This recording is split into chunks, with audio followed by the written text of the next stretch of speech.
Hi, I'm Elliott Morgan. Welcome to the salon. This is Mental Floss video, and did you know that two of the oldest magic tricks are ones we still use today? You've probably seen the trick in which a magician makes three balls move through three cups, periodically having the balls vanish and reappear. There's a reference to this trick in a Roman work from around 45 CE. There's also evidence that people have been doing a similar trick, making a bowl look like it refills on its own, since 3000 BCE. And that is the first of many facts about magic that I'm going to tell you about today. I'm excited.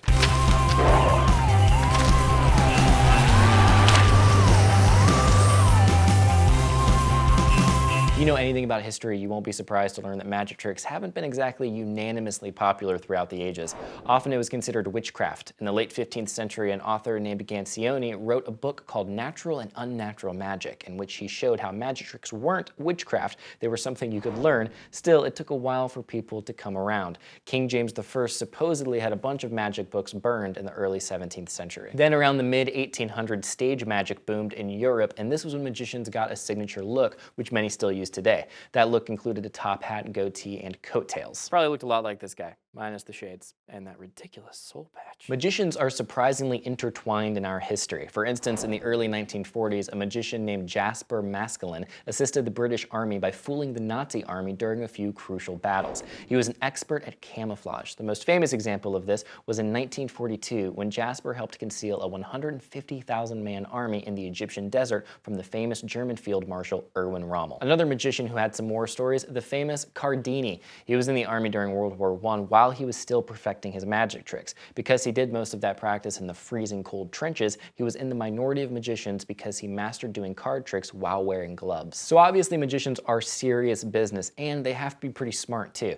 because so much of what they do requires knowing a lot about human psychology. Have you ever had a magician ask you to name a card from a playing deck? Because they probably already had a good sense of what card you were going to choose. 50% of people pick one of these four cards: Ace of Spades, Queen of Hearts, Ace of Hearts, or King of Hearts. Because of information like that, computers can be masterful magicians too. In 2014, programmers were able to create a computer program that could guess the card you picked just like a real magician could, using tricks like the one I just mentioned. Another thing magicians are good at is knowing exactly where you're looking. When they're doing something like the cup and ball trick I mentioned earlier, they count on being able to misdirect your eyes. To further understand this, neuroscientists Stephen L. Macknick and Susana Martinez Conde have actually conducted studies in which they have people watch magic tricks while their eye movements get tracked. It turns out that the best way to get a participant to focus on something is by having the magician appear to be focusing on it too. Another way magicians misdirect people: by making them laugh. Raymond Teller of the famous magician duo Penn and Teller once explained to Smithsonian Magazine, quote,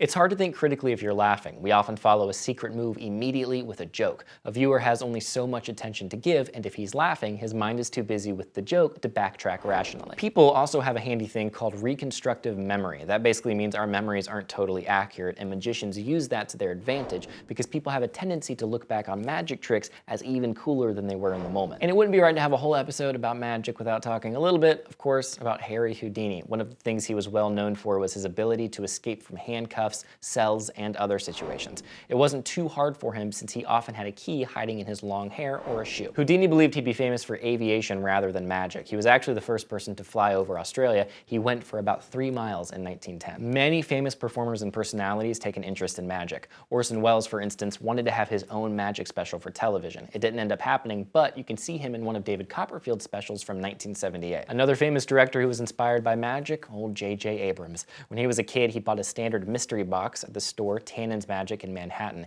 He did a TED Talk in 2011 sharing the stage with his mystery box, which he had never opened. He claimed that the box represented infinite possibility for him and was a huge inspiration for his career directing movies. Charles Dickens was another famous creator slash aspiring magician. He went by the name the unparalleled necromancer, Ria Rama Rus, and he did tricks like making a watch go from the inside of a box to the inside of a loaf of bread. He did magic both on stage and as party tricks for a good chunk of his life. There are world championships of magic every 3 years run by the International Federation of Magic Societies. The event takes place in Italy. In 2015, about 3,000 magicians attended. In 1988, a Swedish man named Lennart Garrett Green competed in the World Championship of Magic. He did a close-up card trick which involved having an audience member shuffling the cards to prove that he didn't stack the deck.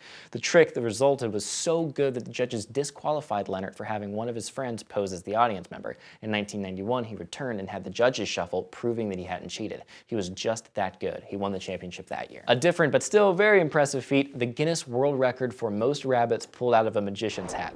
In 2008, a magician duo pulled a whopping 300 rabbits out of one hat. It's a roomy hat. In Hollywood, there is the famous magician clubhouse known as Magic Castle. Only members and guests are allowed in. There are about 2,500 members, and to become a member, you must audition by performing magic for the membership committee. Tons of celebrities have performed there, including Neil Patrick Harris, Cary Grant, and Steve Martin. Similarly, London has the Magic Circle, and Prince Charles is a member. In 1975, he proved to Magic Circle members that he could perform the cup and ball trick, so he was let in. Now let's talk about some magic tricks gone wrong. In 1936, a magician named George Lalonde was on stage in Montreal preparing to saw his assistant in half. An audience member actually jumped up on stage and stabbed Lalonde in the neck in a misguided attempt to save the assistant's life. Luckily, everyone survived the incident. A famous magic duo known as the Pendragons had an accident in 2006 during a rehearsal in which one of them fell onto an arrow piercing through multiple internal organs. He completely recovered afterwards, though. One of the most dangerous tricks that a magician can attempt is known as the bullet catch, basically catching a bullet in their mouth or hand. This is one of the tricks that Penn and Teller are known for. About 12 magicians have died trying to do it. If you're an aspiring magician, maybe just don't do that trick. Okay, let's not end with magic tricks gone awry though. I want to finish up with some tricks done right, like in 1983 when David Copperfield made the Statue of Liberty disappear and reappear in front of a live audience.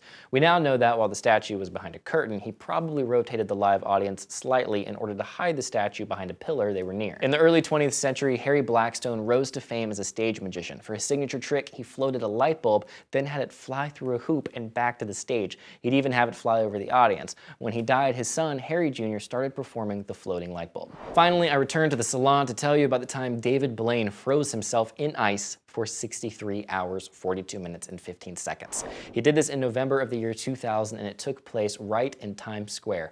Blaine later said he wasn't able to walk for a month after doing the illusion. Thanks for watching Mental Floss video, which is made with the help of all of these nice people. If you guys have a favorite magic trick video, leave it in the comments and we'll check them out and just kind of like entertain ourselves for a while. Also, don't forget to be awesome.